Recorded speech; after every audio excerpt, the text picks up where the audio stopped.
Então, bom dia, né?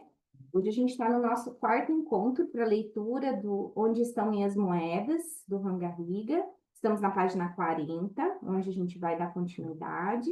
Então, a gente faz uma hora aqui de leitura, mais ou menos, e depois a gente faz um exercício sistêmico, né? Eu sempre estou trazendo aqui no final para que a gente consolide no corpo mesmo tudo que a nossa mente escutou, o nosso espírito, a nossa alma, né, entrou em contato. É muito importante para que a gente possa ir através dessa consciência e do que a gente vai sentindo no corpo também, e colocando tudo isso em prática na nossa vida, né? Porque a constelação, ela é uma prática de vida, ela muda a nossa vida conforme a gente vai aplicando esses conceitos que a gente vai vendo, que a gente vai compreendendo, que a gente vai sentindo, conforme a gente vai aplicando eles na nossa vida. E esse é o grande desafio, sair da mente para vir trazer tudo isso para a nossa vida. Então, são conceitos que são simples, mas eles são desafiadores. Por quê? Porque a gente tem os nossos emaranhamentos, né? Então, é, o objetivo é, através das leituras, também a gente ir identificando esses emaranhamentos, a gente ir trabalhando isso em movimentos internos nossos, né? E quem sente necessidade de se aprofundar mais em questões que estão surgindo, daí o ideal é vir para atendimento individual, constelar, ou fazer acompanhamento, grupo, né? Porque muitas vezes a gente vai precisar de um acompanhamento um pouco mais próximo, né? Então, eu vou continuar aqui, né, na página 40, onde o título é assim: Mas às vezes a recusa parece nos dar uma força especial, não é mesmo? Lembra quando a gente leu lá no primeiro dia, é, a, oh meu Deus, a historinha, né? Que ele conta, que ele começa com essa historinha, e daí, lá na página 14, quando ele está contando a história da pessoa que não tomou as moedas do pai, né? Ele tem um parágrafo que ele fala assim, ó. Quando ele fala para os pais que ele não, que o que ele tem, que o que eles têm para dar para ele é pouco. Daí, e ele sai da casa, né? Ele fala, daí eu vou voltar nesse parágrafo para a gente entender o que ele vai falar aqui. E foi estranho o que aconteceu em seguida. Após ter pronunciado aquelas palavras perante os pais, o filho se sentiu impetuosamente forte, mais forte do que nunca. Tratava-se de uma força extraordinária, a força feroz, teimosa e gigante que surge da oposição aos efeitos e às pessoas. Não se tratava de uma força genuína, como a que resulta da aceitação dos acontecimentos e está em concordância com as transformações da vida, mas de uma força apaixonada e intensa. Ele coloca aqui a falsa força que nos concede a oposição das coisas, o ressentimento para com as pessoas e a postura de vítimas diante dos fatos vividos. Então, essa força é exatamente aquela força de quando a gente fala assim: não vou fazer igual, né? Eu sou melhor. Meu pai não me deu atenção, mas eu sou melhor, eu sou super atenta com meu filho. Então, quando a gente tem essas críticas, né? E a gente se acha que a gente está fazendo melhor, que a gente é melhor. E a gente acha que tem essa força. Então, é sobre isso que ele vai falar aqui. Sim, ele faz a pergunta, né? Mas às vezes a recusa parece nos dar uma força especial, não é mesmo? Sim, é certo. E podemos cometer o erro de pensar que essa força é a verdadeira força da vida, pois aparentemente é de tal magnitude que é fácil crer que nos bastará para avançar rumo a uma vida plena. Na realidade, ainda que se trate de uma força impetuosa, apaixonada e intensa, pode ter muitos rostos e se nutre do seu próprio combustível emocional. Olha a nutrição dessa força: vitimismo, queixa, ressentimento, sede de justiça, rancor, vingança, hedonismo, perfeccionismo, vaidade, orgulho. Então, o que ainda dessas palavras, eu vou repetir elas, ainda ressoa em vocês? Eu vou pesquisar aqui.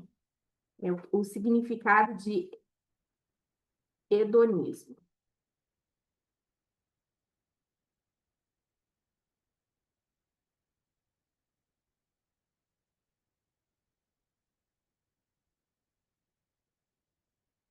Para a gente saber.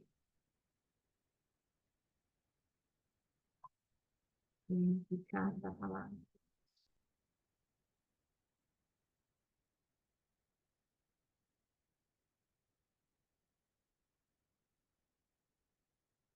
É uma dedicação ao prazer como estilo de vida.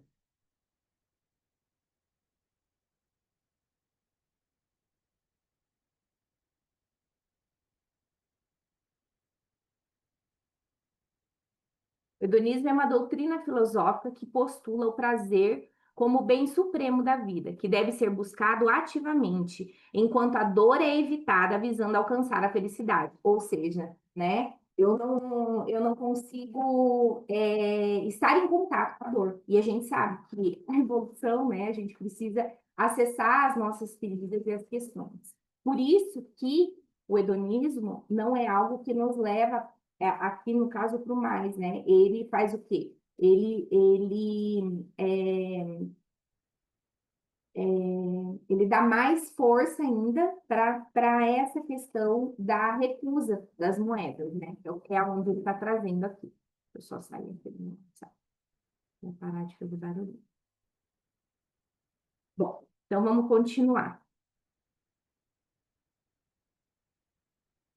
Então, repetindo aqui, né, as palavras, e daí cada um olha dentro de si, qual dessas palavras, quando vocês escutam, ressoa, ou você fala assim, não, eu não tenho isso, entende? Aí também é um lugar que a gente pode estar visitando.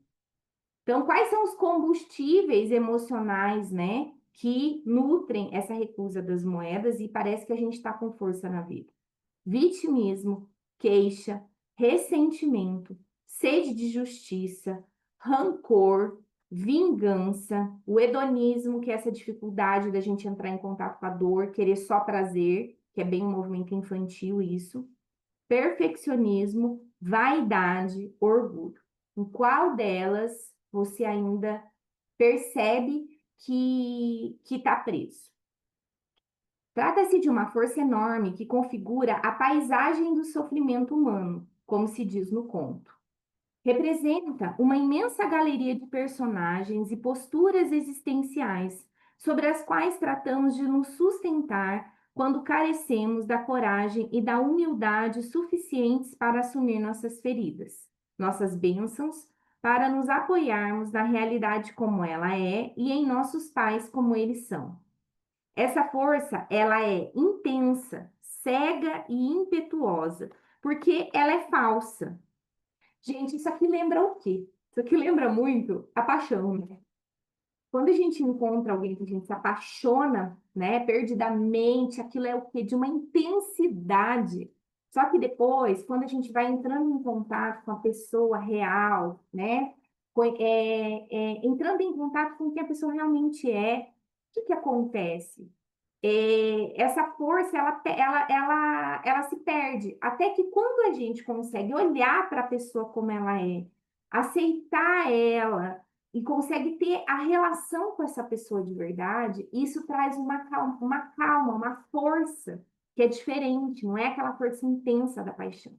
É a mesma coisa aqui, para vocês verem como a nossa relação com os nossos pais reflete exatamente a relação que as relações que a gente vai ter na vida, né? Então, por exemplo, se eu tenho dificuldade de aceitar os meus pais como eles são, e eu tô nesse lugar ainda de crítica, de vitimismo, recusando as moedas que me foram dadas, criticando a forma como a minha vida chegou, e achando que eu faço melhor em muitos aspectos, achando que eu sou que eu sou melhor, essa força de eu achar, né, dessa arrogância de eu achar que eu sou melhor, ela é intensa, ela é cega e ela é impetuosa. E ela é falsa.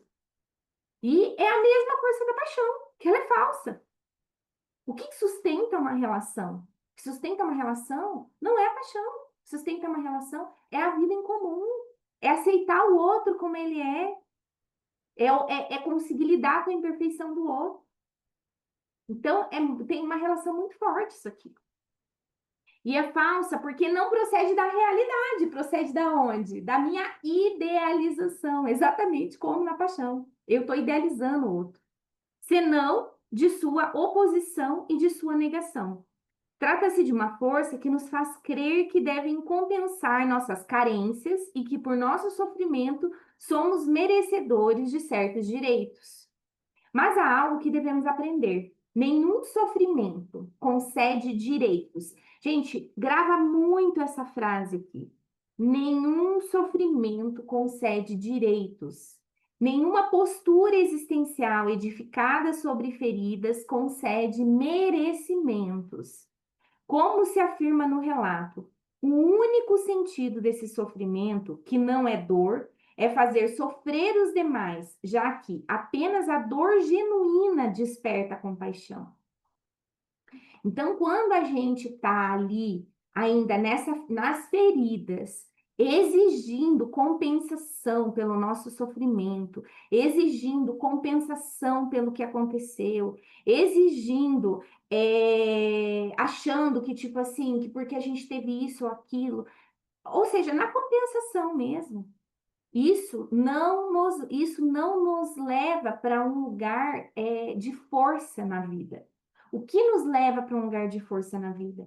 Entrar em contato com todas essas dores que foram reais para a gente que a gente viveu. Às vezes, não necessariamente que o outro desejou provocar, mas a gente sentiu isso. Então, a dor genuína desperta a compaixão. O que é a dor genuína? A dor genuína é quando a gente entra em contato com a nossa dor, com o que a gente sentiu, se aprende a se responsabilizar disso e somos adultos da nossa própria criança, aprendendo a cuidar e dar o que ela não teve. Isso tem força. A gente para de cobrar do outro e para de ficar presa no passado. E daí ele continua. Por que não é adequado buscar nos outros aquilo que não obtivemos no seio familiar? Ou seja, cobrir com os outros nossas carências afetivas. Quem nunca, né? Quem nunca foi buscar lá fora o que não teve, né? E então, assim, é um movimento de quando a gente está lá no vitimismo, no ressentimento, na queixa, na sede de justiça, no rancor, na vingança. A gente faz, a gente busca nos filhos. Os filhos são uma grande fonte nossa de querer se abastecer porque a gente não teve, né? E eles são sufocados, eles entram num lugar que eles não, que é muito pesado para eles, né? Os parceiros, as amizades, no trabalho, com os chefes. Então, isso vai acontecer na vida. E o que ele fala aqui sobre isso? Porque seria como tentar abrir uma porta com um martelo no lugar de uma chave. Com o martelo, possivelmente conseguiremos abri-la, mas a quebraremos e ela não mais voltará a servir como porta. E também por uma outra razão, que aprendi por meio de muitos casos que vi como terapeuta. Porque esses afetos, ainda sendo muito sentidos, nunca podem substituir realmente outros afetos. Então, ninguém nunca vai conseguir substituir um afeto que eu não tive com aquela pessoa, com os meus pais, no caso, né? Então, só eu vou poder me resgatar desse lugar. Um afeto não substitui outro, como uma pessoa não pode substituir outra em nosso coração. Isso é tão forte, isso que ele fala aqui, uma pessoa não pode substituir outra em nosso coração, que se a gente olhar, quando a gente termina, por exemplo, relacionamentos afetivos, né? Quando a gente termina um relacionamento afetivo, a gente está muito machucada, magoada, e a gente vai para um próximo relacionamento, muitas vezes a gente está querendo o quê? Substituir esse relacionamento, né? A gente está buscando o quê? Buscando o que nessa próxima relação, o que a gente não conseguiu viver com o outro, as expectativas que a gente não conseguiu viver com o outro, a gente tem ali. Enquanto a gente vive esse movimento, a gente não consegue ficar em relação nenhuma. Sempre a gente vai trocar, sempre a gente vai para o próximo, sempre nunca vai ser bom o suficiente. E a gente sempre vai atrair também, claro, as pessoas que vão despertar exatamente as questões que a gente tem.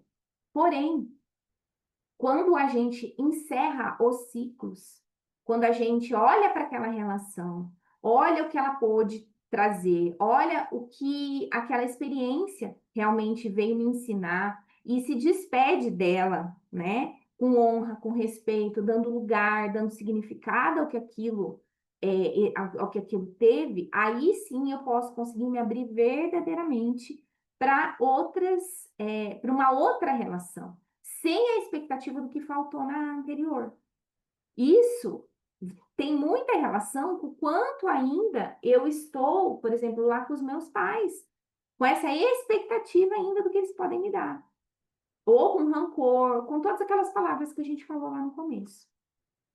Então, por isso que é importante a gente, aonde a gente tem que olhar? Na origem, em pai e mãe. Isso influencia todo o resto da nossa vida. Por exemplo, uma versão clássica e comum do encantamento consiste em esperar que o outro tenha e nos ofereça aquilo que não aceitamos de nossos pais. Quando aquilo que esperamos é pouco, talvez possa funcionar. Entretanto, quando é muita coisa, torna-se demasiado e impossível. Reconheço que é formidável quando alguém recupera a esperança de, em algum lugar, poder alcançar as tão apreciadas moedas, mas trata-se de uma esperança vã. Porque, de fato, o outro só pode dar aquilo que possui e lhe corresponde por sua posição. Olha essa frase. O outro só pode dar aquilo que possui e lhe corresponde por sua posição. Ou seja, um filho só vai poder dar o que corresponde como filho. Um marido só vai poder dar o que corresponde como marido. Um chefe só vai poder dar o que corresponde como chefe. Mesmo querendo dar tudo e amando plenamente. Um casal é um casal, ou, como dito no conto, uma relação entre adultos fundamentada na igualdade de classe, na troca equilibrada e na sexualidade. Trata-se de uma relação contratual e não incondicional. A relação de casal não é incondicional, ela é condicional, porque ela é baseada no equilíbrio de trocas. Eu dou e também recebo. Se eu quiser tornar a relação de casal incondicional, ela está fadada ao fracasso, porque daí eu me torno só uma doadora ou só uma receptora. E daí a relação não evolui. Faz com que as pessoas se despeçam da infância. Por isso que relacionamento é coisa de adulto, porque é contrato. A gente precisa acordar várias coisas dentro do relacionamento. Então, se eu estou acordando quem limpa a casa, acordando quem paga a conta, acordando qual é as trocas dentro de casa, isso são formas de contrato. Para quê? Para existir um equilíbrio. E isso só pode ser feito em adultos. Criança não assina contrato, criança não paga conta, né? Então, por isso que o relacionamento, ele é uma despedida da infância. Então, ele tem muito essa força. Só que a maioria de nós vai para o relacionamento como? Com as nossas crianças feridas nessa postura, né? E por isso que sofre tudo que sofre dentro das relações. Como acontece com os filhos, não podemos esperar deles o que eles não podem dar. Isso aqui é muito importante para as mães que colocam os filhos acima de tudo. Que, sabe aqueles reis, né? A nossa geração, né? As gerações passadas tinham muitos filhos. Então, a maioria das famílias não tinha tanto, os filhos não tinham tanto esse lugar. Existia muito assim essa hierarquia de pais e filhos e o respeito que os filhos tinham. Era uma hierarquia meio autoritária? Era, porém, ainda funcionava, né? A base do autoritarismo. A nossa geração quis tirar esse autoritarismo e entrou aonde? Na permissividade, né? Porque não conseguiu manter a hierarquia. E a hierarquia, eu posso retirar o autoritarismo, mas eu não posso retirar a hierarquia. A hierarquia é fundamental, porque ela é ordem. Ela é fundamental para que a relação de pais e filhos elas estejam cada um no seu lugar, os pais como pais, os filhos como filhos. Quando eu retirei o autoritarismo e não consegui manter a hierarquia e entrei nesse lugar de permissividade, o filho e os filhos dos pais ficaram iguais. E daí desabou tudo. E daí pior, por quê? Porque daí os pais acham que os filhos são os melhores amigos, né? E eles querem o quê? Que o filho nutra tudo que eles não tiveram dos pais. E daí fica extremamente pesado para o filho. Então, quando eu falo assim, você é tudo para mim, para o meu filho, você é o ar que eu respiro, o que que acontece? Esse filho, quando ele é pequeno, que ele está ainda nessa simbiose com a mãe, tudo bem, isso é legal, mas conforme ele vai crescendo e tendo autonomia, fica muito pesado para ele. E ele vai ter o quê? Muita dificuldade de ir para a vida, porque ele está ali conectado, principalmente com a mãe, que existe um elo muito grande da mãe e filho, né? E filho. O filho, ele viveu no corpo da mãe 9 meses. A mãe arriscou a vida para ele vir ao mundo. Então, ele tem um sentimento de dever, né? Inconsciente. E consciente também. Então, assim, o quanto a gente precisa liberar os nossos filhos. E o nosso próximo livro que a gente vai ler, que a gente estava falando dele aqui, que é Uma Nova Mulher, está chegando hoje, meu livro, vai tratar da relação de mães e filhas, que influencia muito o nosso feminino. Então, vai ser muito legal aqui para a gente dar continuidade para todo esse estudo que a gente está fazendo aqui. Então, não podemos esperar dos filhos o que eles não podem dar. Por exemplo, os filhos crescem, eles não querem ficar ali do lado da mãe, eles querem viver a vida deles, eles querem fazer as viagens deles, eles querem prosperar, eles querem ter a família deles. E muitas vezes a mãe vai ficar o quê? Vai ficar secundária. Uma mãe boa é uma mãe secundária. É uma mãe que ela não é necessária na vida do filho. Isso quer dizer o quê? Que o filho foi para a vida. O filho que precisa o tempo inteiro da aprovação da mãe, o tempo inteiro dos pais de uma forma geral, o tempo inteiro de consulta, o tempo inteiro de aprovação, significa o quê? Que é um filho que não consegue tomar suas próprias pernas, não tem força, né? Entretanto, alguns pais esperam sim que seus filhos supram suas carências e inconscientemente exercem sobre eles chantagem emocional, o que torna muito difícil para os filhos se tornarem independentes e livrar-se desse laço insano.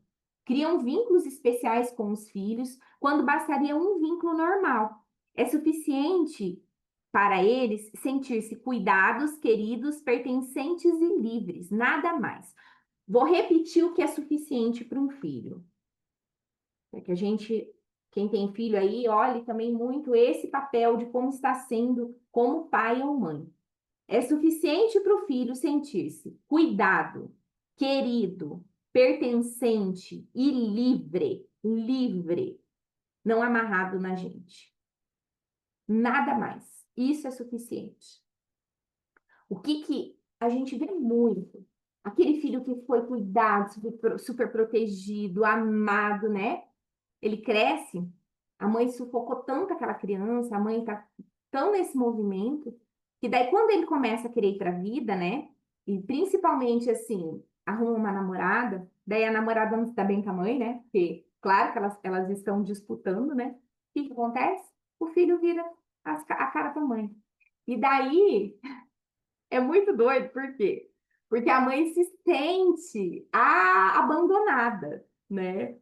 Sendo que a prioridade do filho é a esposa mesmo. E o filho fica, às vezes, dividido, não sabe como lidar com essa situação, ou esquece a mãe, deixa a mãe de lado mesmo.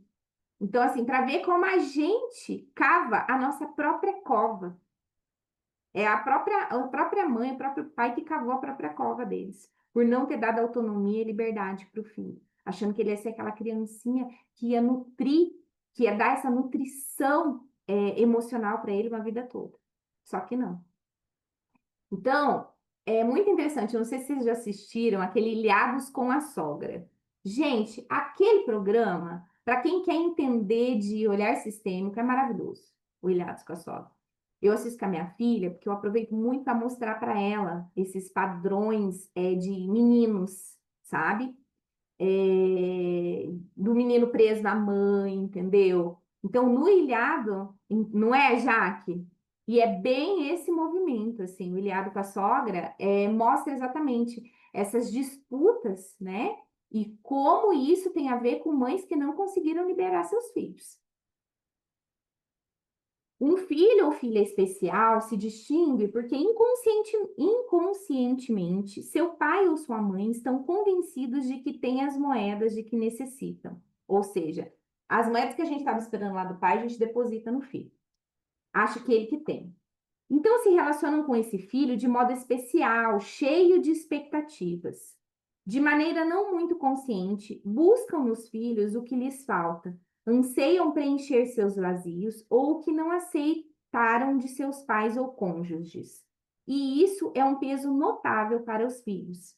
Alguns deles assumem isso por amor aos pais e sacrificam sua vida envolvendo-se com intensidade.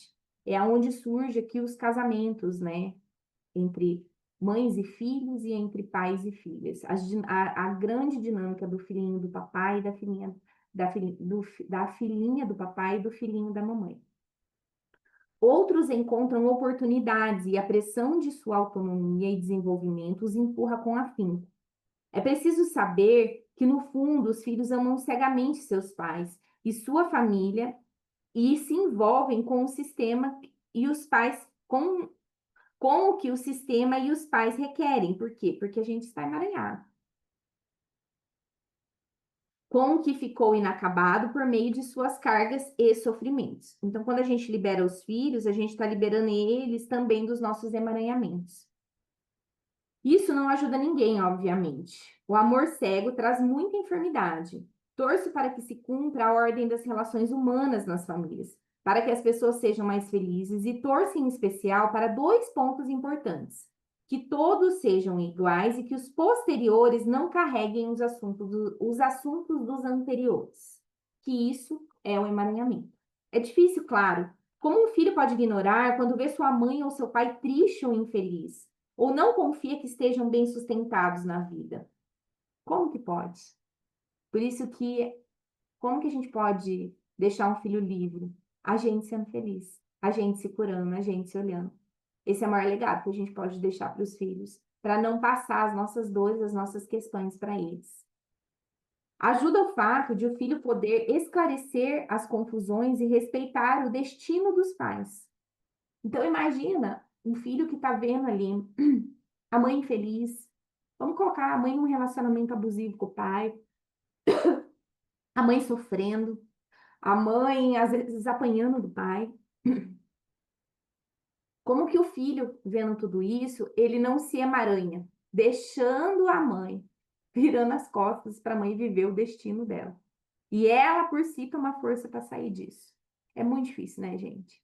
Se é difícil para a gente, adulto, imagina para um adolescente que vê isso. Imagina para uma criança que vê isso, que não tem força na alma ainda para fazer esse movimento. Então, isso é um trabalho dos pais, não dos filhos. Ter consciência de que não o filho, então como que o filho pode ter força, que ele fala aqui?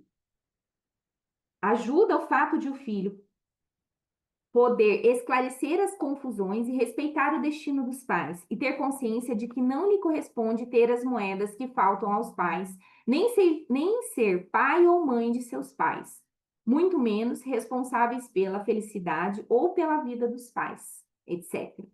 Quando um filho se desenvolve, sai do lugar de apoio de um dos pais, por exemplo, um equilíbrio estabelecido no sistema se quebra e esse pai tem uma nova oportunidade de encontrar o que lhe falta ou resolver o que não está resolvido.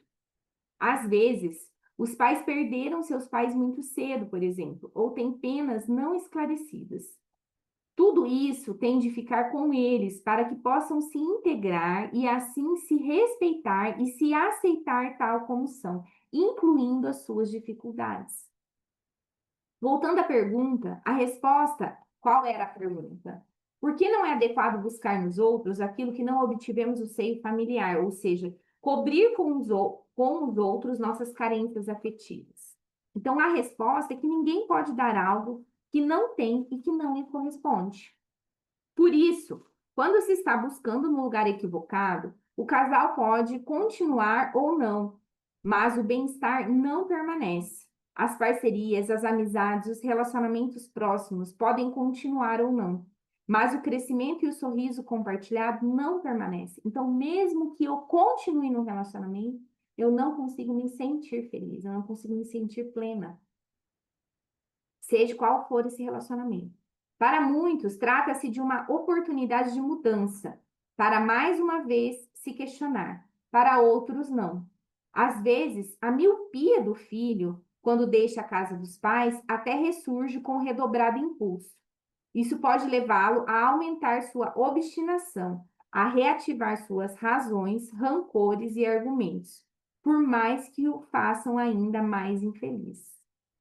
Ele fala sobre a miopia aqui de um modo figurativo, porém, questões que a miopia é um tipo de doença, é um sintoma, sintomas relacionados à visão, eles vêm muito da mensagens para a gente de coisas que a gente não está conseguindo olhar, tá? Então, a miopia é a dificuldade de ver a distância. Então, assim, que eu não estou conseguindo olhar para frente.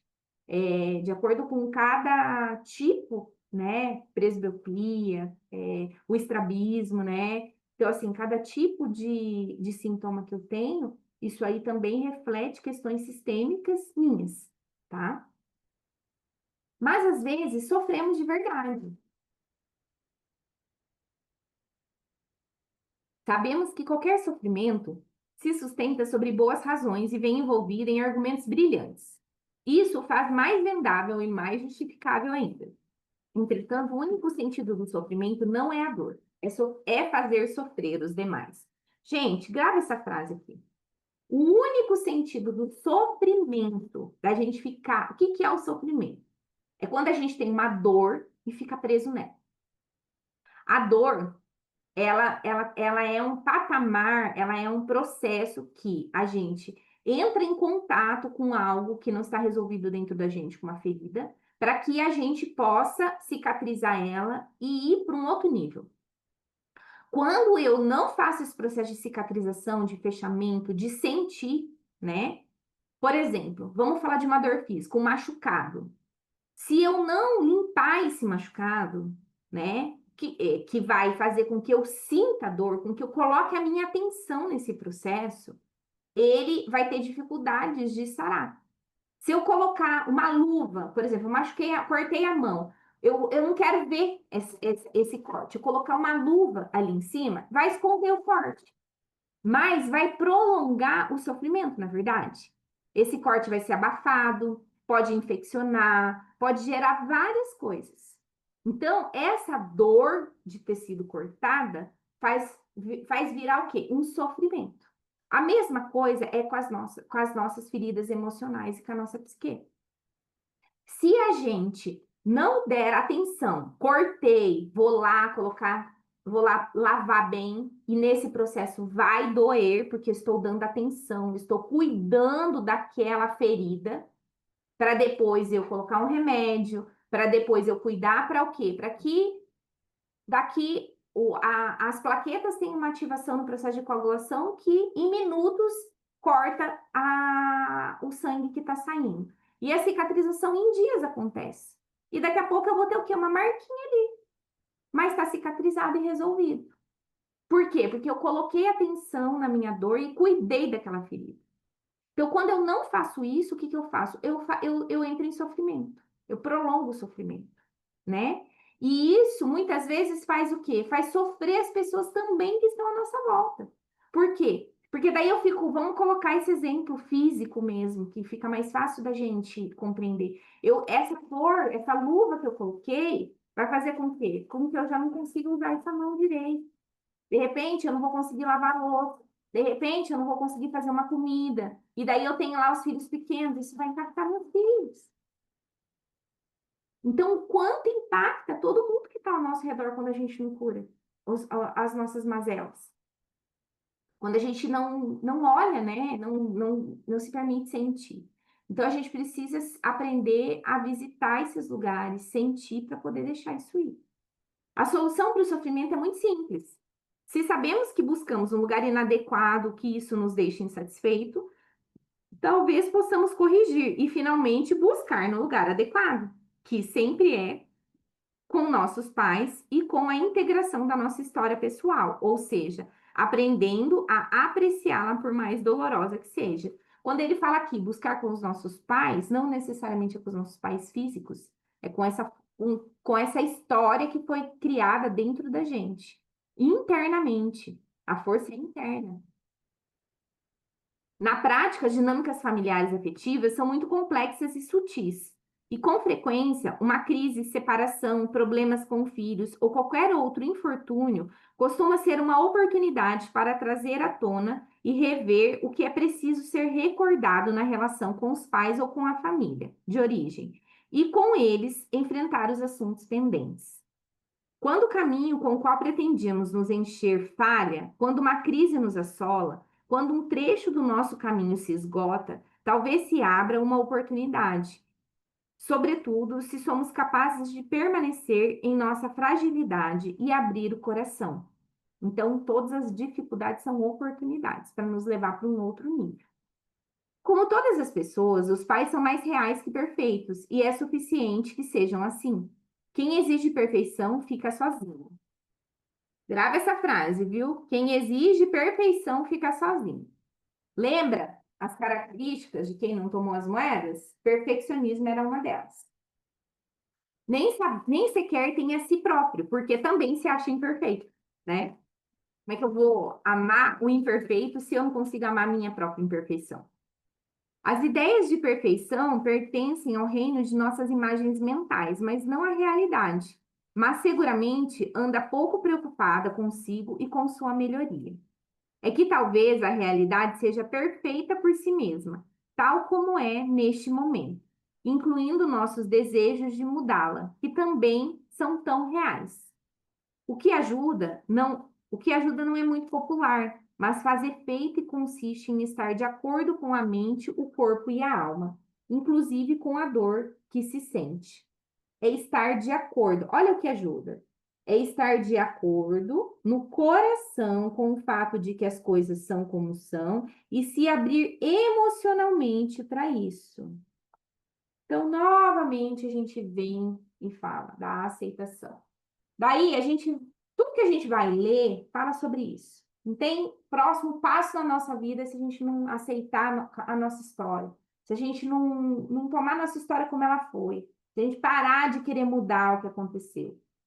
E daí, esse final de semana, a gente vai ter uma vivência aqui da criança interior, né? E a gente vai trabalhar essas feridas emocionais nessa vivência. Inclusive, eu vou trabalhar as feridas desse livro aqui, assim, feridas emocionais. E nesse livro aqui, ela também fala exatamente sobre isso aqui. Que o que acontece quando a gente vai descobrindo as nossas feridas? A gente precisa entrar num processo de aceitação e apaziguamento com elas. Então, a gente estuda uma coisa, estuda outra, e tudo converge para a mesma coisa, que é o quê? Que é a gente ter essa aceitação para poder tomar a própria vida.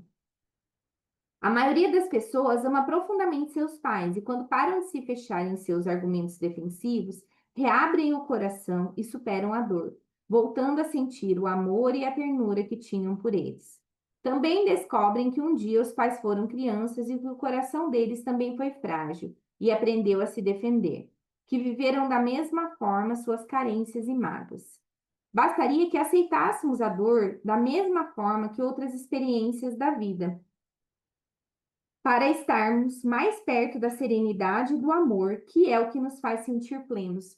Isso aqui, quando a gente trabalha com o renascimento, no renascimento tem uma frase muito forte que fala assim: isso também vai passar. Porque a gente não considera emoção boa e emoção ruim. A gente considera o quê? Que tudo faz parte. Então a gente integra tudo. Então, o renascimento, ele ajuda muito a gente a nível corporal, por meio da respiração, né? A integrar todos esses sentimentos, tudo isso que que a gente foi vivenciando, né? Ele é muito potente para isso, para que a gente possa, no corpo, porque muitos dos traumas, das dores, eles estão armazenados no corpo. Então, às vezes, a gente compreendeu, a gente fez todo o exercício mental daquilo, mas a gente não conseguiu virar a chave, porque também existe isso no nosso corpo. Então, é importante, por isso que se fala tanto, você precisa sentir, você precisa chorar essa dor. Não é só arrumar todo um trabalho mental compreendendo ela. Então, às vezes, eu entendo que o meu pai foi abusado. Porém, e eu entendo que ele abusou porque ele foi abusado. Porém, eu não consigo ainda lidar com essa dor de ter sido abusado. Então, é um processo e todas essas ferramentas, elas vão se somando e vão auxiliando para potencializar esse processo de quê? De aceitação, né? No fim das contas, é isso. Porque é o que ele fala aqui. Bastaria que aceitássemos a dor da mesma forma que outras experiências da vida, para estarmos mais perto da serenidade do amor, que é o que nos faz sentir plenos, né? Nosso mal-estar interior certamente não se baseia no fato de não sermos queridos, mas no de que somos nós mesmos que nos rejeitamos. Por fim, o que ajuda é cada um estar no lugar que lhe cabe na cadeia da vida e tomar de seus antecessores a força e a chama vital, em vez de buscar encontrá-los nos posteriores ou nas ilusões mais comuns da vida, a riqueza, o poder ou o afã da notoriedade.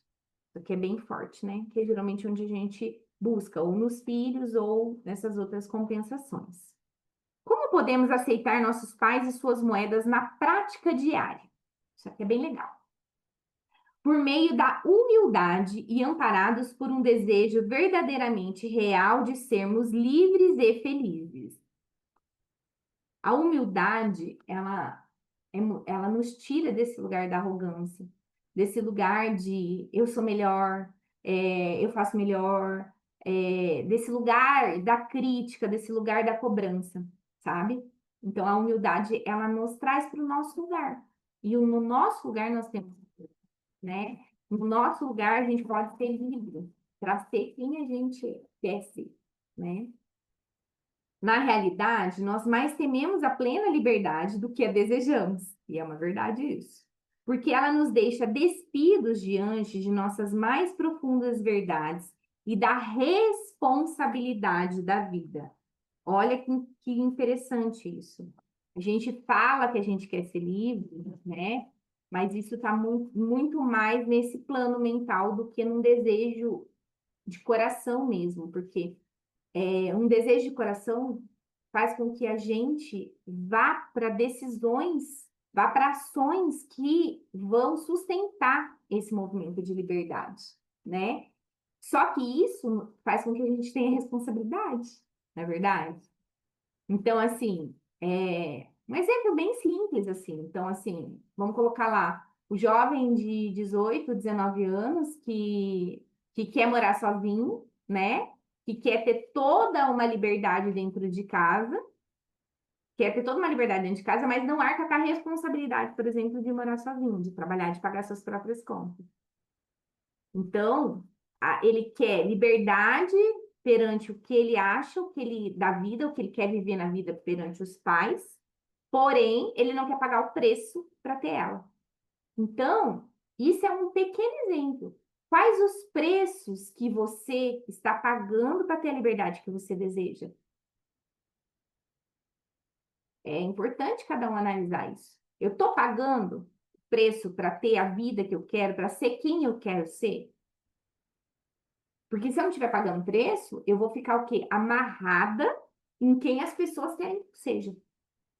Porque eu estou devendo lá para eles. Então, quais os preços que vocês estão pagando para ser quem vocês querem ser? Acabaram-se as desculpas e as acusações. O mesmo ocorre com a felicidade. É mais cômodo procurá-la que vivê-la agora. Isso é fato mesmo, né? Muitas pessoas preferem sofrer e reclamar que agir e tomar a vida em suas mãos, gozando de sua parcela de bem-estar e se desenvolvendo em direção a seu interior feliz. Além disso, a pretensão de não aceitar os pais é isso, pretensão. Porque quem somos nós para não aceitar algo que a vida determinou? Quando a gente lê essas coisas, a gente se percebe. E não é. Todo mundo tem esse nível de arrogância, senão a gente não estava escutando essas coisas aqui, né? Quem somos nós para não aceitar algo que a vida determinou? A vida impõe sua realidade e nós podemos, no máximo, nos esgoelar ou em vão, gritando que deveria ter sido diferente, mas só perdemos a nossa energia com isso.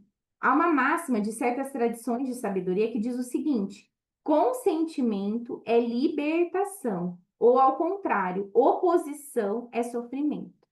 Então, quanto mais é muito simples de você observar isso. Se você está numa descida, descer no fluxo é fácil, é leve, na verdade. Você está consentindo com aquela descida e indo a favor dela. Quando você vai para a subida, não é muito mais energia que você tem que colocar? Você está em oposição ao movimento ali. E isso não te cansa. Isso, às vezes, pode não te dar um sofrimento, uma exaustão. Eu estou falando nisso a nível biológico, corporal. Mas para os sentimentos, para a psique, para as coisas, é tudo a mesma coisa. Então, vamos colocar que você vive um relacionamento. E daí o teu parceiro tem lá uma atitude que te estressa toda vez que ele faz. Enquanto você se opor àquilo, você vai ficar vivendo esse estresse diário. É aquela frase, aceita que dói menos. E daí, cada um vai ter que fazer o quê? Vai ter que observar dentro de si o quanto aquela aceitação, por exemplo, sei lá, é deixar uma toalha na cama, beleza, isso eu dou conta. Agora, é ser espancada? Então, para isso, a gente tem que saber o quê? O que os nossos valores, as nossas feridas. Geralmente, as nossas feridas, elas estão associadas ao que a gente valoriza na vida. Os nossos principais valores, que são inegociáveis, que a gente, questões, por exemplo, assim, que a gente considera inegociável na nossa vida, estão associados com feridas que nós tivemos. E para isso a gente precisa saber. Então, mais uma reflexão para você. Qual que é um valor inegociável para você? O que você considera que é inegociável para você? Uma traição é inegociável para mim. Então, se uma traição é negociável para você, daí, dentro do relacionamento, você vai ficar se submetendo a ser traída? Então, a gente precisa saber o que é inegociável para a gente, né? Para que a gente possa, através disso, não fazer tanta oposição, porque dentro de uma relação, por exemplo, muitas coisas eu vou precisar, beijo, amor, eu vou precisar trabalhar nos processos de aceitação. Porém, e tudo bem, que são questões de personalidade, são questões de jeito que cada um trouxe da sua casa, que daí entra naquele lugar de a gente deixar a perfeição de lado, lidar com o que é real. Porém, algumas outras coisas estão relacionadas a questões mais profundas e a valores nossos. Então, a gente precisa conhecer eles para que a gente possa, olha, aqui não dá, aqui não dá. E informar isso para o parceiro.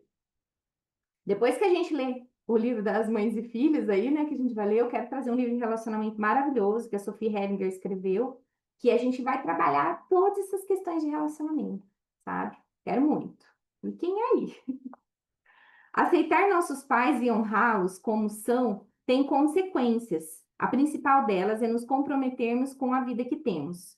No fundo, honrar os pais significa fazer algo de bom com a vida que eles nos deram e exercer nossos dons e talentos. Vamos repetir essa frase. O que é honrar o papai e a mamãe? É obedecer? Não. Honrar os pais é fazer algo bom da própria vida que eles nos deram e exercer os nossos dons e talentos. Isso nos nossos relacionamentos, no nosso trabalho, com tudo que a gente faz. Colocar os nossos dons e talentos que a gente herdou de toda a nossa ancestralidade a serviço da vida. Isso é honrar pai e mãe. Então, que a gente olhe o quanto a gente está no lugar de obediência e no lugar de honra, né? Então, às vezes, a gente vai precisar desobedecer para honrar. Por quê? Porque às vezes o que os nossos pais acham que é bom para a gente Não é o que a nossa alma deseja e está a serviço do mundo. E daí a gente desobedece com respeito. Isso só pode ser feito na postura adulta. Criança não consegue. Criança não consegue. A nossa inocência não nos permite fazer esse movimento. Ela não nos permite, ou ela entra no lugar de criança birrenta, ou ela entra no lugar de criança obediente. Algumas pessoas preferem não aceitar seus pais para se poupar do trabalho de levar a vida a sério. Em vez disso, preferem sofrer e com isso fazem sofrer os demais, como a gente já viu. Tenho repetido frequentemente que o sentido da maior parte do sofrimento é fazer sofrer os demais. De novo, ele fala isso. Porque, em geral, o que vemos é que o sofrimento exige algo dos demais. O sofrimento, gente, ele é manipulador. A gente manipula. A vítima é a maior manipuladora de todas. Ela quer manipular todo mundo ao seu redor para que as pessoas façam, comprem a versão dela. E ela não precisa ter autorresponsabilidade. Refiro-me ao sofrimento como posição na vida. Vítima, queixoso, perseguidor, culpado, etc. Não ao sofrimento real que experimentamos com facilidade, com fatalidades dolorosas ou perdas. Muitas vezes conseguimos aceitar os pais por meio da rendição que nos atinge ao compreender que eles também tiveram problemas e, sobretudo, que o que vivemos foi exatamente o que necessitávamos para edificar a vida que temos hoje. Desse modo, nos colocamos em paz conosco e com a nossa história. Para aceitar os pais, muitas pessoas devem superar o desamor recebido durante anos ou por toda a vida, aceitando inclusive o dano físico e psicológico. Isso é forte, né, gente? Isso é muito forte. A gente conseguir olhar para esses, principalmente assim, danos muito profundos, como espancamento, é, abuso, é muito desafiador. Mas é só aí tá o caminho da libertação. Como podemos ver essa dor como uma contribuição ao nosso caminho de crescimento pessoal? Há uma frase que aprecio muito que diz o seguinte: a desgraça sobre a alma para uma luz que a prosperidade lhe nega. A desgraça abre a alma para uma luz que a prosperidade lhe nega. Olha que frase forte. A desgraça abre a alma para uma luz que a prosperidade lhe nega. E eu já escutei outra coisa também. Onde está a dor, está tá o seu desafio e tá embaixo da dor está o seu talento, tá o que você precisa ser, tá aonde você vai prosperar. Então a dor muitas vezes ela é esse sinalizador, né? Ela está apontando o caminho pelo qual a gente precisa ir. Claro que voluntariamente não buscaremos nenhuma desgraça, mas devemos saber que podemos encarar as dificuldades como oportunidades. Então, assim, ele vai repetindo as mesmas coisas, né, de formas diferentes, até com as mesmas palavras. Quantas pessoas já não sentiram que uma enfermidade as despertou e colocou-as em sintonia com horizontes de sabedoria desconhecidos? E isso acontece muito com pessoas que têm câncer, muito, e vê ali a morte, né? E quando conseguem se recuperar, começam a fazer coisas muito diferentes na própria vida. O sofrimento assumido torna as pessoas mais reais, ou seja, tira a gente mesmo desse lugar da perfeição, esse lugar da idealização. É certo que algumas pessoas foram criadas com pais perigosos, terríveis, e é natural que se separem deles para sobreviver e se desenvolver.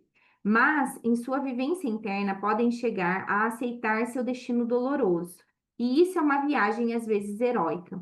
Em contrapartida, que valor têm as pessoas que se queixam o tempo todo de seus pais? As pessoas prudentes se separam deles porque sabem que serão as próximas a desapontá-los. Então, olha o que ele traz aqui, né? É, que quando a gente tem, por exemplo, pais muito queixosos também que cobram muito da gente, a gente vai estar. Sempre a gente vai desapontar os pais, né? E isso faz muitas vezes com que a gente sinta aquela frustração, né? De não ser a filha perfeita, de não ser o filho perfeito, de não corresponder. E ele fala que as pessoas prudentes se separam dos pais porque sabem que serão as próximas a desapontá-los. Então, como esse movimento de separação, de tomar a vida, de se distanciar é importante. É importante até para não ficar revivendo esse lugar, né? Nós precisamos confirmar as nossas hipóteses vitais, e aqueles que põem o disfarce de vítima, por exemplo, precisam confirmá-lo gerando relações que as desapontem para poder seguir se queixando. Então, por exemplo, eu tenho a mãe narcisista, que é a fala da vez, né? Então, eu fico ali bem próximo, né? Sempre ali para me queixar de tudo que ela faz comigo. Enfim, é o grande teatro das paixões humanas. O que essencialmente nos iguala a todos os demais é o amor, mas também a dor. Vitor Hugo recomendava que ficássemos tristes ao menos um dia no ano, para sentir o aroma da nossa humanidade. Olha que forte isso, né? A gente reconhecer a tristeza. E é muito legal que naquele filme, Divertidamente, né? A alegria, quando ela toma o lugar absoluto no corpo humano, né? E não dá o lugar para a tristeza, para os outros sentimentos, como aquilo fica totalmente desequilibrado. Quem não assistiu esse filme, assiste, porque é muito rico para a gente olhar como a gente precisa integrar todos os sentimentos dentro da gente. É preciso dizer também que a maioria dos pais amam seus filhos, mesmo que em algumas ocasiões não consigam, devido à própria dor, expressar isso e vivê-lo de maneira que o filho se sinta bem. Tomara que esses filhos possam se desenvolver bem e, dessa maneira, dar algo bom à própria história familiar.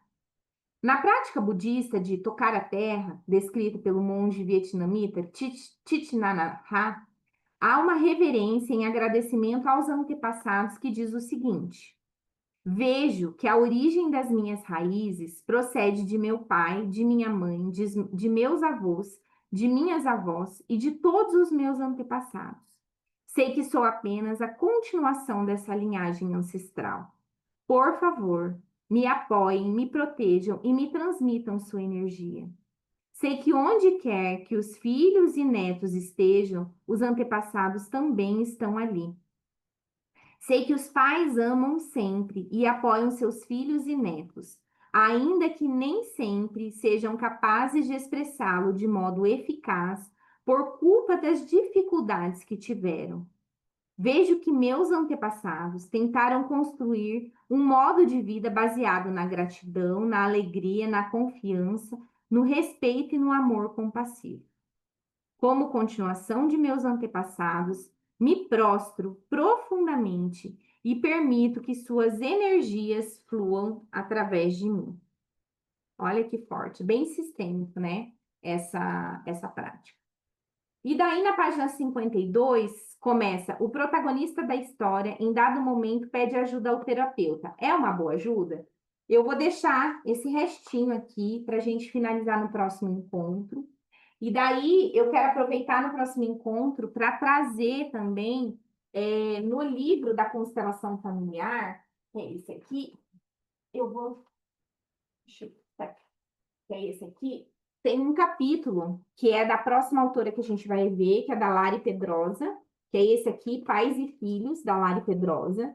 E eu vou selecionar alguns trechos, daí, como é pouca coisa que ficou do livro para terminar, é um capítulo curto, e de repente a gente lê ele já para finalizar esses pais e filhos, esse trabalho que a gente fez das moedas com os pais, e já para ir trazendo uma introdução do olhar da Lari Pedrosa, que a gente vai ler como continuação do Lendo com o Coração, tá bom? Então, o próximo encontro a gente faz esse processo.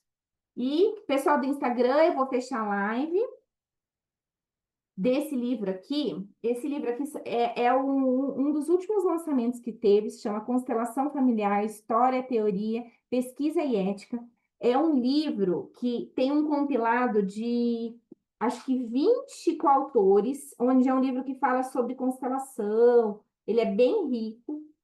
a minha sócia aqui de Indaiatuba, Daniele Preco, ela foi uma das organizadoras do livro, também ela escreveu um capítulo. A gente usa ele aqui no nosso grupo de desenvolvimento sistêmico para estudo. É um livro muito bom, bem completo. É um compilado de toda a obra do Bert. Olha a grossura. Quem interessar, me chama, que a Dani, ela vende esse livro aqui e eu passo contato para vocês comprarem com ela, tá bom? Então, eu vou fechar a live. Muito obrigada para quem passou por aqui, para a gente fazer o nosso exercício sistêmico aqui no Zoom. Quem gostou e se interessar, me chama aqui para eu passar o link do WhatsApp para que você esteja no Zoom, que aqui a gente faz o trabalho mais completo. Beijão pro pessoal do Instagram.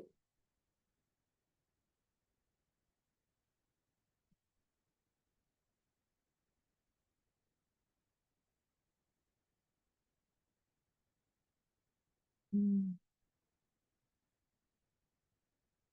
Então, vocês trouxeram um objeto aí que lembre algo que vocês conseguiram receber dos pais de vocês?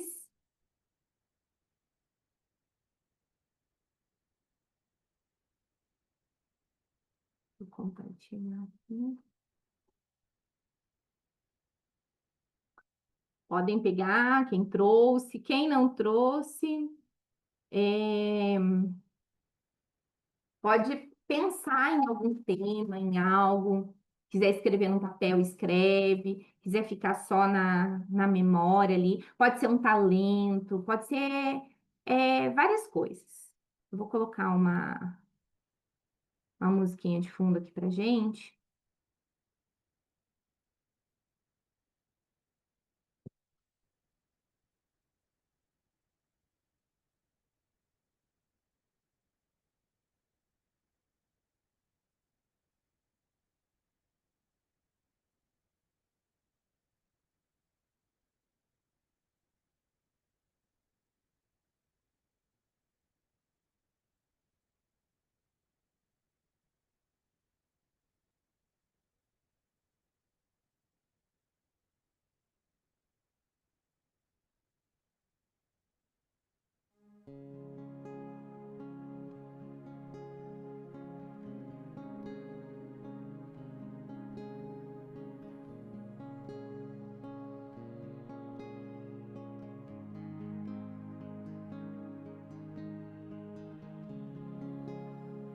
Entendi, Jaque. Então coloca no coração. O que que você acha que você herdou da sua mãe? Pode ser algo físico, pode ser algo de algum talento que você tem, que você se acha parecida com ela. E de repente, já que é algo assim legal de você colocar, inclusive um talento mesmo, algo que você tem dificuldade de tomar e que as pessoas falam assim: ah, você era parecida com a sua mãe nisso. Entende? Isso é um movimento bem forte para você tomar, ainda mais você que teve essa perda, teve não só uma perda física, mas uma perda de memórias, né? Isso é geralmente dolorido a gente não ter, né? Então, você pode pegar algo de dentro de você mesmo, sabe? Para ter mais força ainda dentro do trabalho.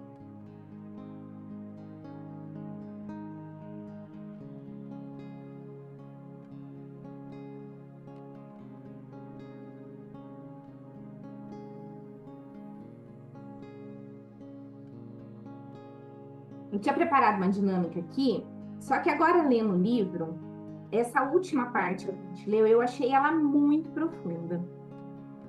Sobre essa última das páginas 51 ali, essa prática budista, que ele fala, ele traz toda essa fala. Então eu vou fazer a dinâmica e no final, o que que eu vou convidar vocês a fazerem, sabe? Eu vou convidar vocês a irem até o chão, da onde vocês estiverem, e fazer esse movimento de reverência no chão.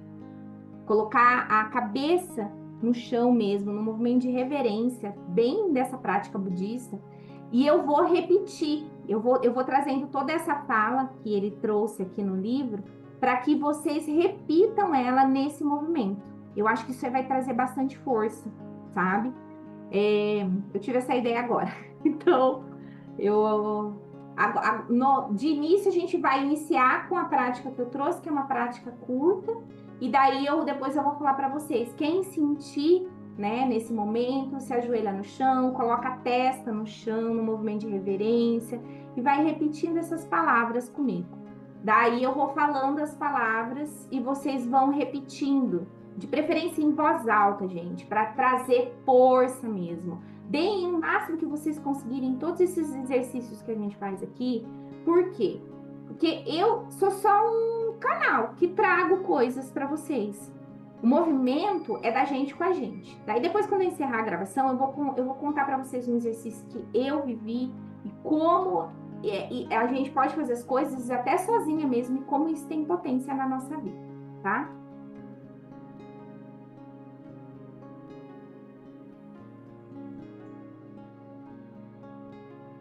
Então, eu vou convidar vocês que estão sentadas aí a se acomodar de forma confortável, descruzar pernas e braços, fechando os olhos, colocar a respiração toda para fora, soltar primeiro, para depois inspirar o ar novo. Então,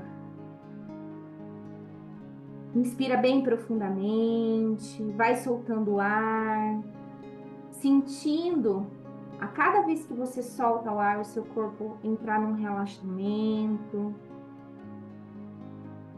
E daí eu vou convidar vocês a pegar esse objeto, ou se você não tem objeto, tem uma memória, qualquer coisa que seja, faz um símbolo de como se você estivesse colocando isso nas suas mãos, como se ele estivesse ali, como se você fecha as mãos e segura esse talento ou qualquer coisa que você está olhando nesse momento. Vai inspirando profundamente, soltando o ar, solta todo o ar, sentindo esse objeto que você trouxe. E representa algo que você sente que você já conseguiu receber dos seus pais.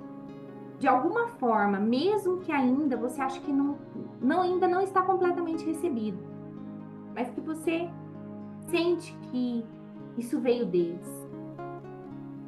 Segure esse objeto ou imagine que ele está aí dentro das suas mãos. E nesse momento, abra os olhos e olhe para as suas mãos que tem esse objeto ou que tem esse talento, algo que você está colocando aí em intenção. Vá olhando para isso sem pensar, só respirando e sentindo. Inspira profundamente pelo nariz, solta pela boca. Vai observando esse objeto ou esse talento, isso que você está olhando. Ele representa um presente invisível, algo que te foi dado, mesmo que imperfeitamente. Pode ser uma força, uma característica, um valor, uma forma de amar, um talento, um aspecto físico, um presente físico que te ajuda em algo na vida. Sinta o que esse objeto desperta em você. Inspira profundamente, solta o ar, sorria para esse objeto. Sorria porque é uma herança. O sorriso abre as portas para o recebimento. Agora, aos poucos, vá trazendo a mão onde esse objeto está, para o seu peito, na altura do coração. Vá fechando os olhos. Internamente, você vai dizendo a si mesmo, ou em voz baixa, as palavras que fizerem sentido para você. Então, eu vou falar algumas frases aqui, vocês vão sentindo qual faz sentido para você, que você quer repetir. Eu recebo o que já posso. Eu reconheço o bem que veio junto com a vida. O resto eu deixo no tempo certo. Eu recebo o que eu já posso. Eu reconheço o bem que veio junto com a vida. O resto eu deixo no tempo certo. Vai inspirando profundamente e soltando o ar pela boca e vai percebendo nesse movimento o quanto o seu corpo consegue ter mais leveza, aceitação, do que é possível você tomar mais um pouquinho esse processo nessa jornada que nós estamos. Vai imaginando que com essa respiração você amplia um espaço dentro de si para acolher um pouco mais do amor que veio através dos pais. Então, inspira o mais profundo que você conseguir, ampliar a tua caixa torácica mesmo. E solta, e imagina que quando você está soltando a respiração, coisas que não servem mais referente a eles também estão saindo. Vá permitindo perceber se há uma leveza nova, uma paz ou apenas um silêncio. Tudo que chega nesse momento é bem-vindo. Vai respirando nessa permissão que você está se abrindo agora, nesse momento.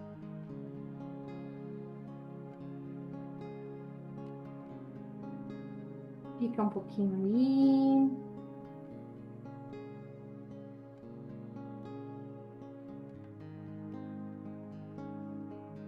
E agora, com gratidão, você vai trazendo novamente esse objeto à sua frente, abrindo os olhos, olhando para ele. Você pode soltar ele, colocar sobre a mesa que você está. Olhando para esse objeto, para essa memória, para esse talento, para o que você colocou aí de intenção, como quem reconhece algo importante que passou a fazer parte da sua própria história. Isso é seu, isso é meu. E diga internamente, ou diga olhando para esse objeto em voz alta: eu levo comigo o que eu já recebi. O restante eu deixo com você, papai e mamãe, com amor.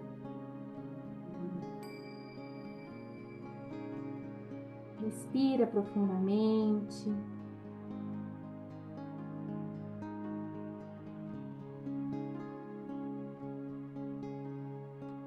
E agora eu vou convidar vocês a gente fazer um movimento desse último trecho que a gente leu do livro, dessa prática budista de tocar a terra.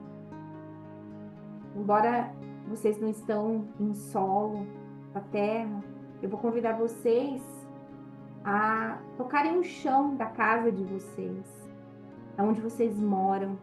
De certa forma, é a terra de vocês que vocês conquistaram. É o lugar que a vida presenteou vocês numa moradia, num lar. E é um lugar muito forte para vocês fazerem esse movimento. Se você não está no seu lar, você faz esse movimento imaginando ele. Então você vai se levantar, vai se ajoelhar no chão da onde você está, vai colocar a sua testa no movimento de reverência, tocando esse chão. E eu vou repetir as frases dessa reverência e vocês vão repetindo ela onde vocês estão. Eu vejo que a origem das minhas raízes procede do meu pai, de minha mãe, de meus avós, de minhas avós e de todos os meus antepassados.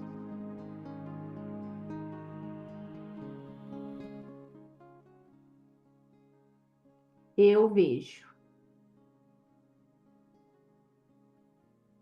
Sei que sou apenas a continuação dessa linhagem ancestral.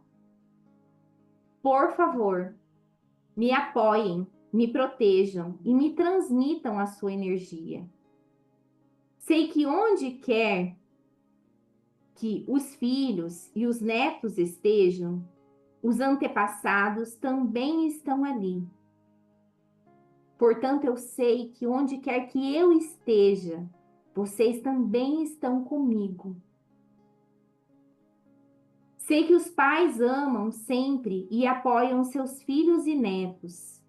Sei que nem sempre seus filhos e netos, ainda que nem sempre, sejam capazes de expressá-lo de modo eficaz por culpa das dificuldades que tiveram.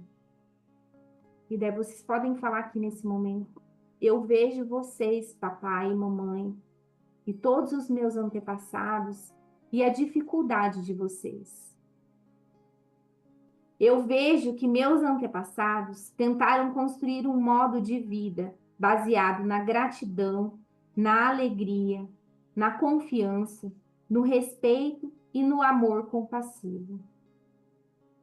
Eu, como continuação dos meus antepassados, me prostro aqui nesse momento profundamente, com todo o meu coração, a força da minha alma, e permito que as energias dos meus antepassados fluam através de mim. Fiquem um momento nessa posição, respirando e sentindo o fluxo energético dos antepassados de vocês em vocês nesse momento. Um momento humilde, um momento de recebimento, um momento de tomar toda essa força. Vão respirando e vão sentindo como numa enxurrada. Vocês estão recebendo, como se vocês estivessem embaixo de uma cachoeira forte, recebendo todas as energias, as bênçãos dos antepassados de vocês. Eu vou ficar em silêncio agora e vou deixar vocês nessa posição por um minutinho para que vocês sintam toda essa energia.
Ancestors dance with me, ancestors chant with me.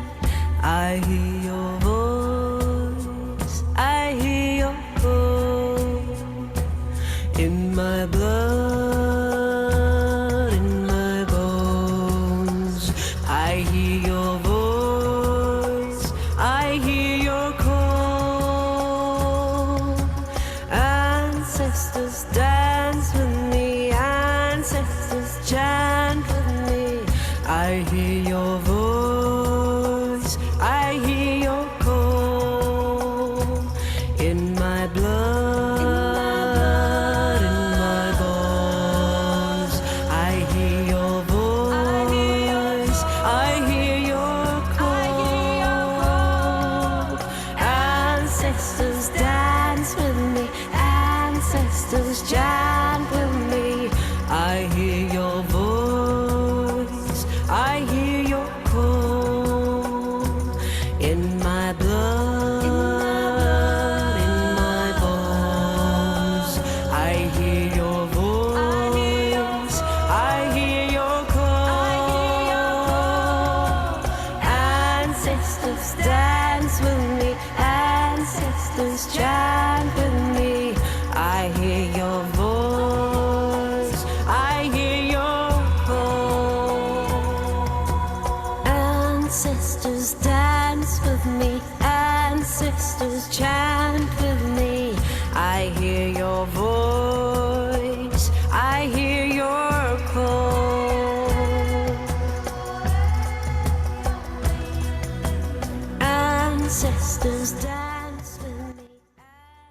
Aos poucos, podem ir se levantando,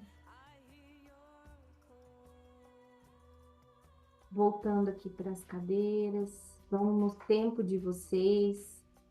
Eu vou encerrar a gravação para a gente poder fazer o nosso momento de partilha aqui. Obrigada a todos que tiveram ou que estão vendo esse vídeo.